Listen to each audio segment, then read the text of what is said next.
Good morning, good morning, good morning. Welcome to the stage of Nixon TV, the official stage of Scouts Who Wanna Know.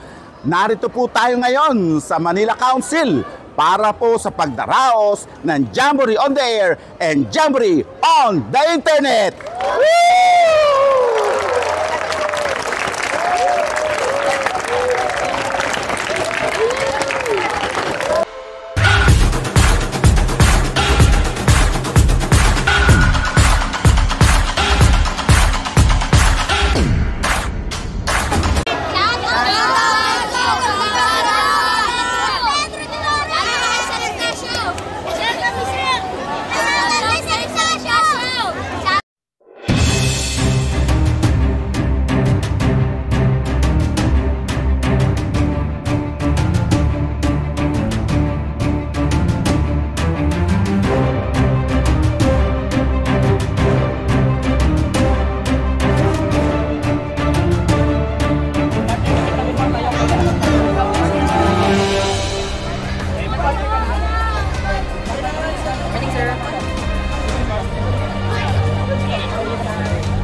Shoutout sa pinakamaganda naming unit leader, kaya si Sir Manalan.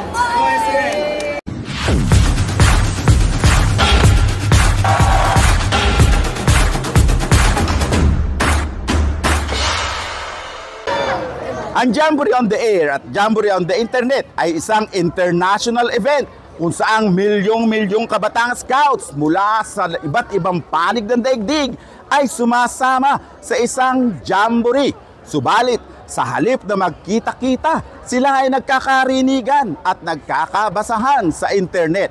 Kasama po natin ang magagaling na mga scouts ng Manila Council para po sa Jamboree on the Air at Jamboree on the Internet!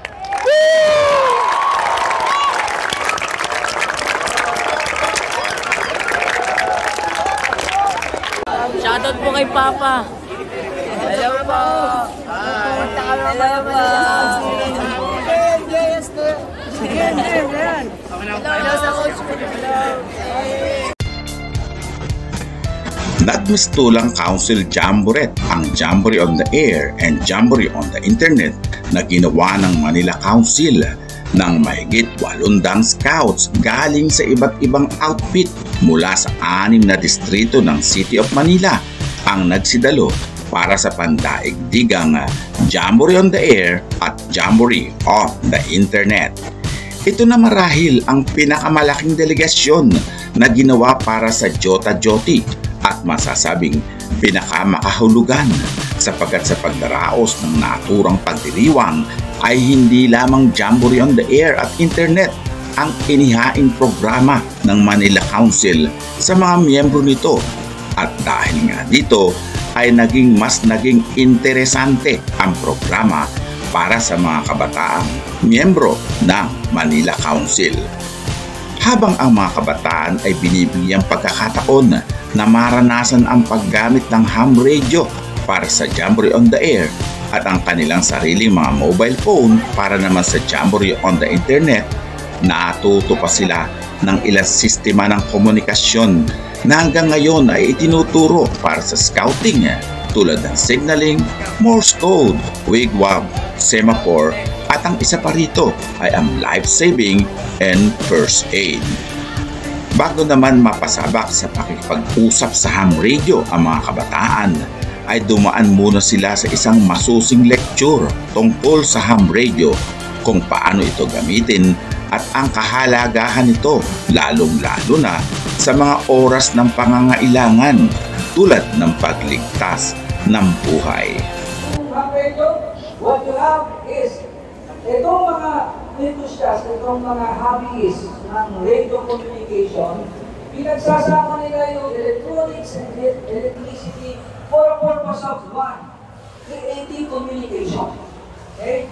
Creating communication through different activities that they do. They volunteer, which is the same thing that we have in scouting.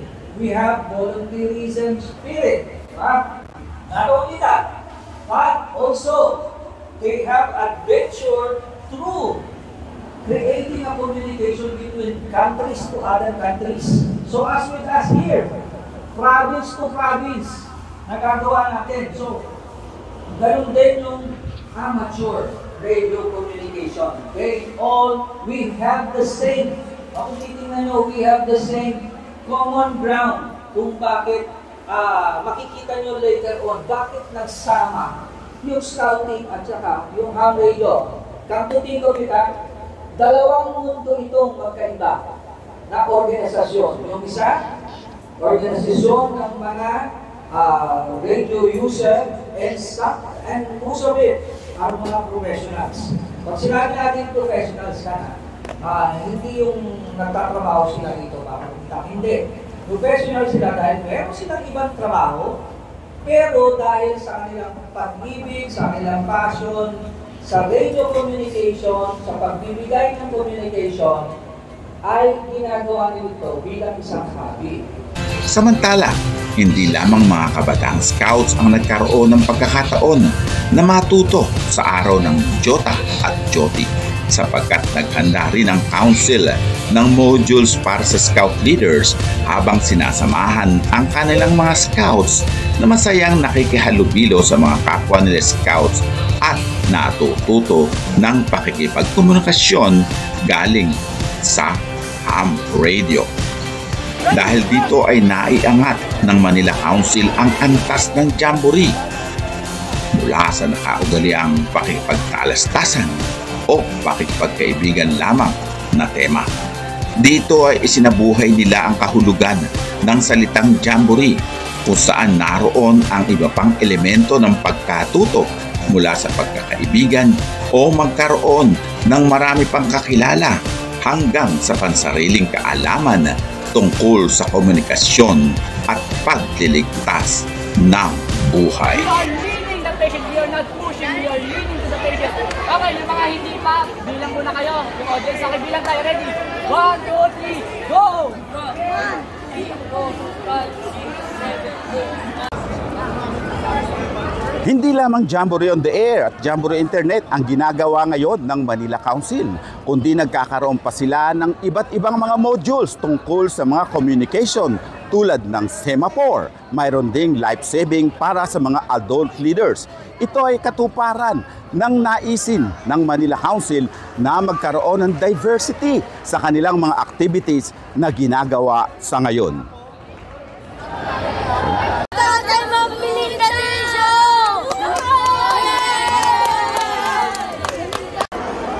Okay, ngayon naman po ay kasama natin ang magaling at syempre magiting na Circle Manager ng The Musketeers o Circle 23 na walang iba kundi si Kuya Vince. Good morning, sir. Good morning, sir. Okay, nako, congratulations at nakita na naman kita. Lagi ka na lang nasa activities talaga ng Manila Council. O sir, nandito po kayo ngayon sa Joti-Jota ng Manila Council. Ano po ang inyong partisipasyon dito? Yes po. So, bale, ang nagpapatakbo po ng ating Jamboree on the Air ng Manila Council is the Rover Circle 23. Okay. Musketeers, kasama po natin ang Rover Circle 14 ng Abad Santos High School. So, ito pong grupong ito ay comprised po ng members din ng ating Manila Council Scouts Amateur Radio Club. So, this is a amateur radio club registered with the National Telecommunications Commission exclusively for Manila Council. So, meron kayong sarili? Meron na pong Wow. sarili ang Manila Council. Matagal na ba to? This was established, sir, siguro mga around 2 years pa lang. 2 years So, pa lang. baby pa to, baby pa. Pero at least meron na. Ano Yes. ang ano nun? Ano ang tawag doon? Address ba yun? Or The Manila Council Scouts Amateur Radio Club or MCS ARC. may ilang kilohertz or may ganun ba yan? Ito po kasi dahil isa siyang amateur radio club, so we are authorized po to operate in a number of radio bands. Oo, So, mga radio bands. Opo, pwede po natin gamitin. So yun po yung gamit natin ngayon. Meron tayong high frequency, meron din po tayong very high frequency and ultra high frequency na radyong gamit. Teka muna sir, napansin ko merong ding mga ibang mga modules tulad ng Yes. semaphore, ayan. Ano po 'yon? Bakit na isama po ito sa inyong mga Opo. activities? So kasama po natin sa Jamboree on the Air sa Manila Council, ginagawa po natin, sinasama po natin yung ibang communications na activity. Katulad dyan po yung Morse code. Correct. Tinuturo din natin yung ating phonetic alphabet. We also teach our scouts yung ating wigwag and semaphore signaling. So ito po kasi ay kumbaga kapamilya ng ham radio or ng amateur radio when it comes to communications na ginagamit po ng ating mga scouts. Ayon kay Manila Council Scout Executive Jeremy Trasga sa ating panayam, dinagdagan nila ng modules ang nasabing Jota at Joti upang magkaroon ng mga aktibidad ang mga scouts habang hinihintay ang pagkakataon na maisalang sila sa ham radio. Sa ganitong pagkakataon ay hindi nasasayang ang oras ng mga batang scouts habang naghihintay. Hindi katulad ng ilang council, maging ang National Office na pili at limitado ang pagsama sa Jota at Joti, ay binuksan ng Manila Council ang kanilang pintuan upang mahikayat ang ilang pang mga scouts na matuto sa iba't ibang uri ng komunikasyon na sa scouting lamang nila matututunan. Okay, ngayon naman po ay kasama natin si Ginoong Jeffrey Alitagtag, ang Field Scout Executive ng Manila Council. Good morning, sir. Good morning, Sir Dixon. Okay, nako, ako po ay tuwang-tuwa dahil napakarami pong mga bata dito ngayon sa Apolinario Mabini. Ano po ang masasabi nyo ngayon at talaga namang naging successful ang inyong event ngayong araw? So, una sa lahat, nagagala kami, naging active ulit yung mga scouter natin dito sa Manila. As well as yung mga bata. Nakikita mo sa kanila na sabik na sabik sila sa mga activity Activities ng scouting. For the past 3 years, 4 years, due to pandemic, medyo naging tayo at unti-unting nagbabalik. Ngayon, eto na yung full force. Full force na talaga. Full force na talaga. Nakita mo naman ng mga bata, willing na willing silang matuto. Parang uhaw na uhaw sa activities. Uhaw na po? uhaw sa scouting, uhaw na uhaw sa activity. Bakit natin pagkakait? Kaya eto kami, meron naman kaming gamit. Merong donor na si Dr. Jason McDonald, nag-donate siya ng radio. Kung makikita mo, Sir Dixon, 2 radio yan. Pinagamit na sa atin yan. Wow, ang galing. So, pero sir, nakita ko po na hindi lamang talagang Jamboree on the Air at Jamboree on Internet ang nagaganap ngayon. Buti po naisipan yung isama ang ilang pang mga mode of communication sa scouting. Yes, actually, pinag-iisipan namin yan kasi hindi naman lahat makaka-hands-on ng sabay-sabay dyan sa radio. Total nandito na rin naman. Correct. Bakit hindi pa natin turuan ng mga life skills?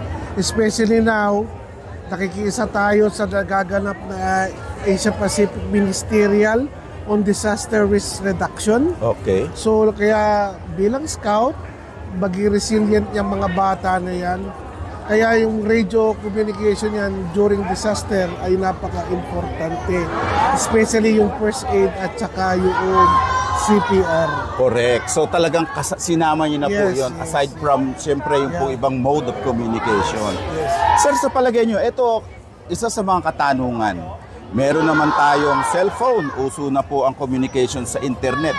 Ano po ba talaga ang importansya ng ham radio? Bakit kailangan pa po natin Actually, sa totoo lang, tama yan, Sir Dixon. May nagsabi na nga yan na itong hobby na ito ay unti-unti nang namamatay. But kailangan tayo, we have to go back to basic. Ito talaga ang pinaka-efficient pa rin pagdating ng disaster. Kasi when it comes to disaster, mawawala na yung mga network site na yan. Correct. Ang talagang pwede ka na lang mag ng balita is through radio communication.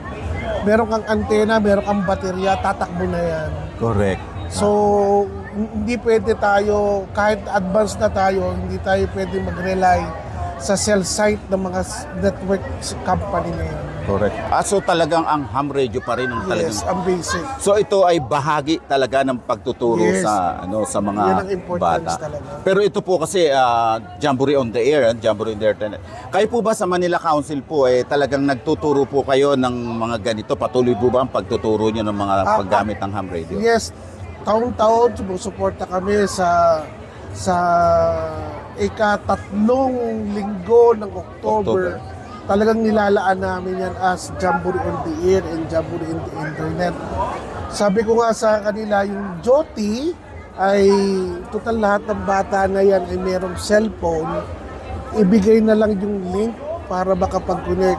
Pero yung Jota talagang kailangan may experience ng bata. Oo, may experience nila ngayon. Hindi nawawala yan sa routine, sa calendar ng Manila Council yan, Jamboree on the Air. Big event sa amin ito. Correct.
Kasama po natin ang magagaling, magigiting, mga gwaping na mga Boy Scouts ng Trinidad Texon Elementary School para po sa isang shout out! Shout out!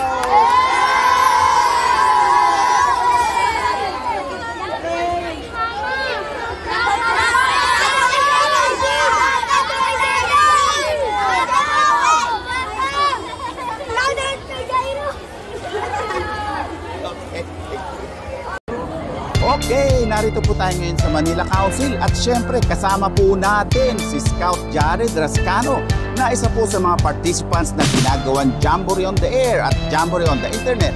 Dito po yan sa Manila Council. Good morning, good morning, good morning. Good morning, good morning, good morning, Sir Nixon. Okay, mukhang, kumusta ka naman? Okay naman po, medyo masaya po at marami akong natututunan dito po ngayon sa Manila.